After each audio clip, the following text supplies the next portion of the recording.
यावत जात के सिल पर पड़त निशान, लेकिन सच में पाठ का विधान है। गुरु मुख करो, उसके बाद जात करो। राजन, जिता सनो जित श्वासो जित संगो जितेंद्रिया। देख, मन को वश में करना है तो सबसे पहले अपनी आसन को जीत। सज्जनो, सही स्थिति में बैठना भी सीखना पड़ता है।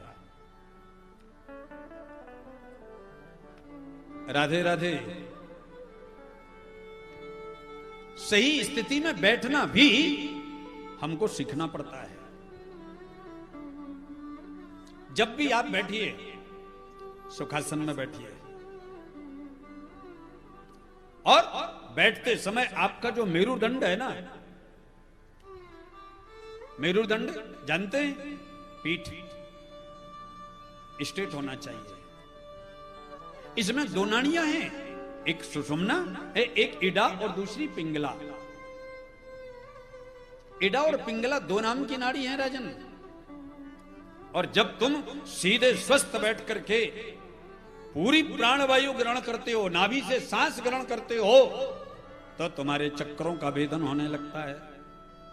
देखे राजन, हमारे शरीर में 7 चक्र हैं। और प्राण कहां रहते हैं राजन? मूलाधार चक्र में। मूलाधार चक्र कहां होता है? नाभि से नीचे। प्रत्येक मूल कहते हैं जड़ को, प्रत्येक व्यक्ति के जीवन की जड़ है नाभि के नीचे। उसको कैसे स्वस्थ किया जाए? ब्रह्मचर्य के द्वारा, संयमित जीवन जीने के द्वारा, अल्पाहारी संयमित भोजन करो। और भोजन नहीं, वैष्णव तो प्रसाद ग्रहण करता है।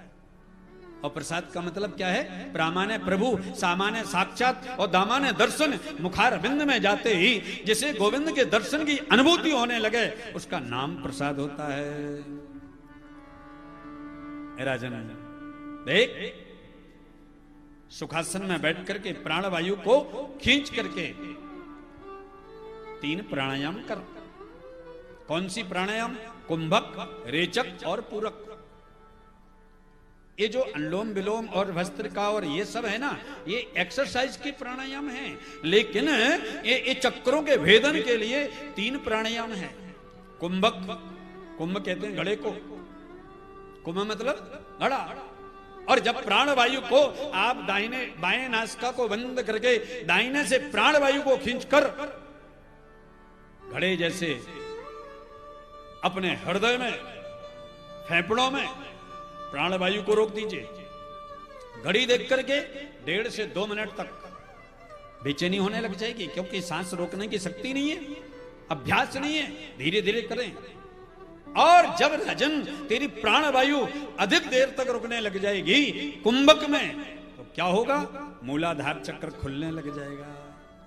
और जिसका मूलाधार चक्र खुल गया, उस व्यक्ति के चेहरे पर एक अलग तरीके की मुस्कान प्रकट हो जाती है।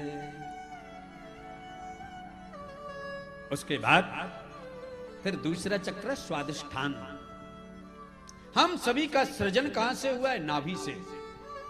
नाभि का व्यक्ति के जीवन में बहुत बड़ा महत्व है। वहां पर चक्र है स्वादिष्ठान। उसके लिए राजन रेचक प्राणायाम कर। बाईं नासिका को दबाकर दाईं नासिका से सांस खींच। मस्तिष्क आदि में प्राणवायु को ले जाकर के रोक। रीढ़ की हड्डी खड़ी हो, इडा पिंगला जागृत हो। और उसके बाद में जब तुम 2 से 2.5 मिनट तक प्राणायाम के द्वारा प्राणवायु को रोकेगा राजन, तेरा स्वादिष्ठान चक्र खुलने लग जाएगा। उसके बाद मणिपूरक, अनाहत, विशुद्धि और आज्ञा, ये अलग अलग चक्र हैं। नाभि के और हृदय के बीच में रहता है मणिपूरक। हृदय में रहता है अनाहत, कंठ में विशुद्धि, और यहां पर सभी जानते आज्ञा चक्र है। यहां पर सहस्रार चक्र।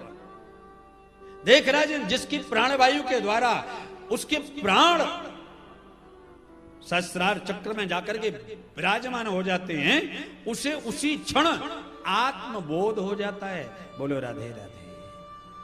और राजन, आत्मबोध ही व्यक्ति की मुक्ति है, ब्रह्म की प्राप्ति है। इसीलिए सर्वप्रथम इंद्रियों को जीतने का प्रयत्न करो। गुरुदेव, ये कैसे होगा? बिना गुरु के ज्ञान मिलेगा कैसे? राजन परीक्षित कहने, सुखदेव जी कहने लगे, देख राजन, ये सच है, बिना गुरु की कृपा के ज्ञान प्रकट नहीं होता। एक बात और मैं कहूं, जो हमारे अंदर दोनों नाड़ियां हैं ना, इडा और पिंगला, प्राणायाम के द्वारा जब हम आज्ञा चक्रों को खोल लेते हैं, इन दोनों का मुख मिल जाता है। और जैसे ही दोनों का मुख मिला तो सुषुम्ना नाड़ी जागृत होती है, और सुषुम्ना नाड़ी जागृत होते ही व्यक्ति सारे विश्व की स्थिति को एक जगह बैठ करके जान सकता है। वर्तमान, भूतो, भविष्य सब कुछ जान सकता है। अरे प्राणायाम के द्वारा तो आप जमीन से आकाश में तैरने लगते हैं। जब ये शरीर महर्षि महेश योगी जी के यहां वेद का अध्ययन कराने का कार्य करता था, उस समय उनके यहां चलता था अद्भुत योग। उस योग के द्वारा प्राणायाम से हम लगभग 2.5 फीट जमीन से ऊपर प्राणायाम में तैरने लगते हैं। और हम ही नहीं, हमारे जैसे सैकड़ों भावातीत ध्यान अद्भुत।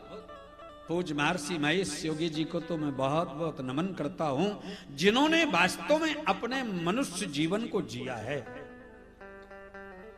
350 विद्यापीठ बनाई उन्होंने। ऐसे ऐसे जंगलों में, ऐसी ऐसी जगह जहां पर व्यक्ति का जाना संभव नहीं है, वहां पर उन्होंने वैदिक विद्यापीठ का स्थापना करी।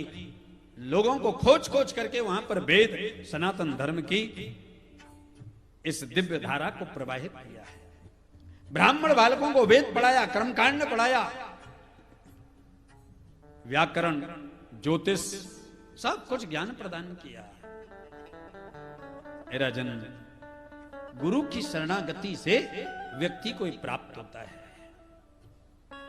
एक बार एक संत चले गए राजन किसी नगर में। संत वो श्रेष्ठ है, बहता पानी और भ्रमण करता हुआ संत सदैव पवित्र रहता है। चले गए एक दिन किसी नगर में गए, पूछ लिया महाराज रात्रि विश्राम के लिए कोई सुंदर जगह होगी? अब नगर में बड़े लोग रहते, उन्होंने कहा महाराज रोज आप भक्तों के यहां अनेक प्रकार का प्रसाद ग्रहण करके आनंदित रहते, ऐसी जगह भेजेंगे पता चलेगा। तो गांव में कोई ना कोई चतुर होता है जो जानता कुछ नहीं है और मानता किसी की नहीं है। बोलो राधे राधे।